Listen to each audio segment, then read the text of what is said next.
Hey guys, hope everyone's having a good week. This is my responses to prompt two. You guys did a good job. For the first question, about which budget or what my ideal budget model would look like, um, I said that I like my best budget model for my department would be kind of a hybrid of responsibility centered budgeting, zero based budgeting, and fixed budgeting. Um, it's important for us to order expendable supplies ahead of time in anticipation of what we'll need for the year, like the upcoming semester. For example, we ordered all our Powerade and tape for the fall recently over the summer. So we have that. We have to anticipate and estimate how much we will need and justify that expense based on whatever budget we have allocated. Nothing needs to be necessarily fixed, as funds can be used on any sort of expendable supply, as long as it's justified. Capital items or non-expendable items, though, such as like new stem machines or ice machines, would require a little more justification and are much closer to being an exact fixed cost, in order to allocate funds to it. This usually requires taking bids from different companies to ensure best value, for us and the institution. Um, the responsibility portion is useful in that it allows some portion of the end of the year surplus for each unit. Zero based would be important because it utilizes every dollar with justification without reference to the previous patterns of spending. And the fixed budgeting is appropriate because it projects expenditures and program income. For the second question about a centralized versus decentralized approach, I think that a decentralized approach is best when implementing the budget model.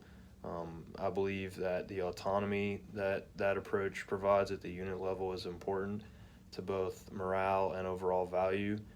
Those at each unit level, especially our level, know the priorities of that unit, and as such, I believe they should be trusted to be responsible for presenting that budget to the institution. There should be expectations from each unit that things may need to be tweaked from the higher up institution in order to fit the institution's goals and overall budget. Um, and athletic training also has to compete with the rest of athletics, so it is important to realistically assess needs and wants on a priority basis. And then lastly, for the third question, about my communication and decision making process, knowing that I am the budget manager, I believe it's important to do some research into each unit. Even though that unit and its needs and wants are better known by that unit than you, it's still important to familiarize yourself. This can lead to that easier communication and easier listening on the part of the budget manager. Like Bard McClellan said, exceptions should not be made once a decision has been reached. Unwavering decision making may seem harsh and lack fluidity, but it is the best way to remain fair and impartial, for the needs and goals of the institution. I have a very open communication style where any and all ideas are appreciated and will be considered. There may be a more comfortable and maybe a more known way of doing something, but that does not mean that there's not a better one that I have not learned about yet. Um, Lastly, organizing and prioritizing are pivotal to you ensure that you get the needs and then hopefully get some of your wants.